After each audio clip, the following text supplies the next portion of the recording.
As we saw in our last video, an atom is made up of a central nucleus, which comprises protons and neutrons, and then has electrons orbiting that nucleus.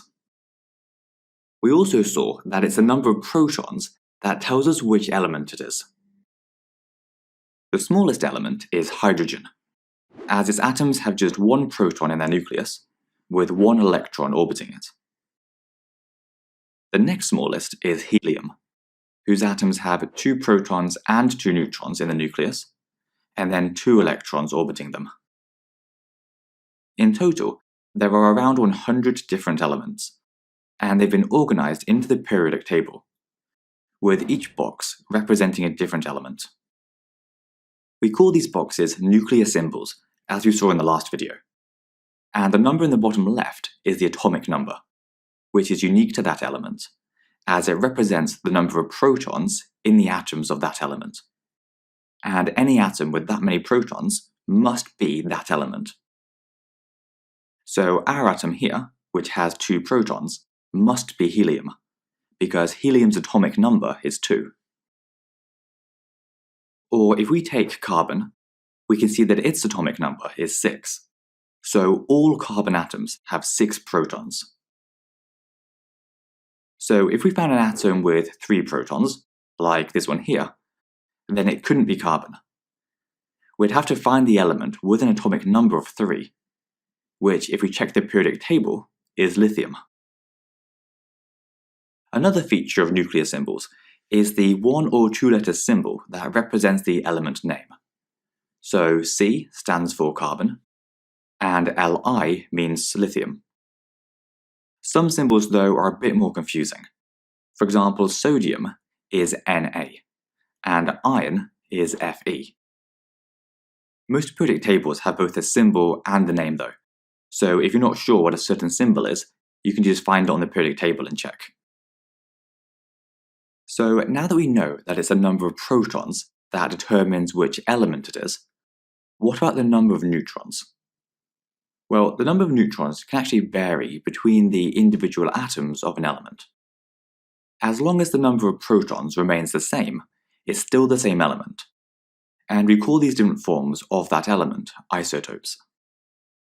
The definition, which you need to remember, is isotopes are different forms of the same element that have the same number of protons, but a different number of neutrons. Let's take a look at carbon to show you what we mean. The most common form of carbon is so-called carbon-12, which has 6 protons, 6 neutrons, and 6 electrons.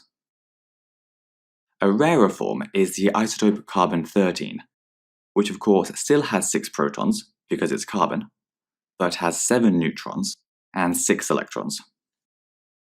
This means that it has a mass number of 13 rather than 12, which is why we call it carbon-13.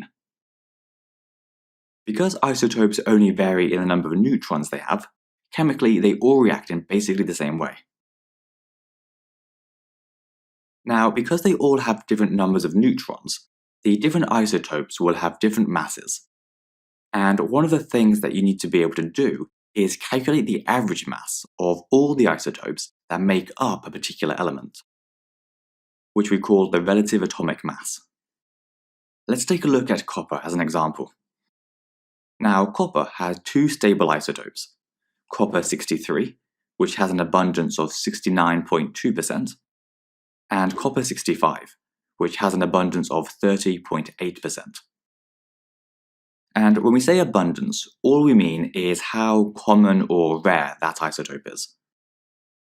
So if you were to pick up a handful of copper, then on average 69.2% of the atoms in your hand would be the copper-63 isotope, and the other 30.8% would be the copper-65 form.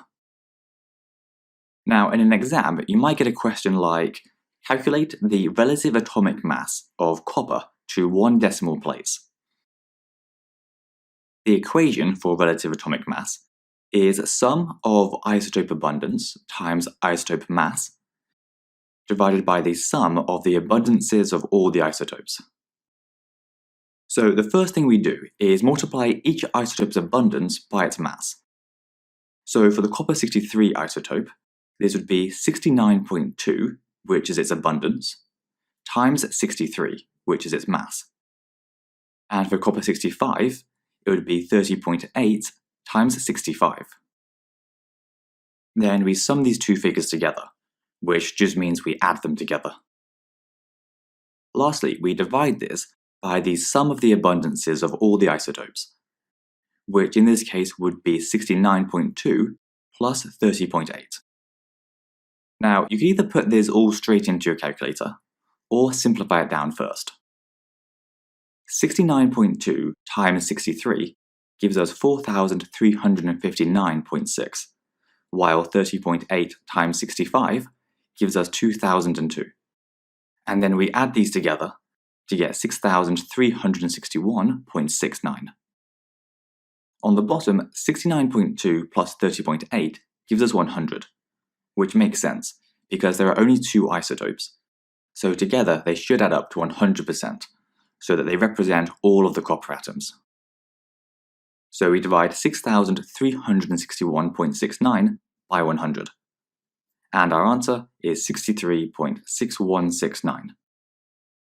But as the question asks for one decimal place, we give the answer as 63.6.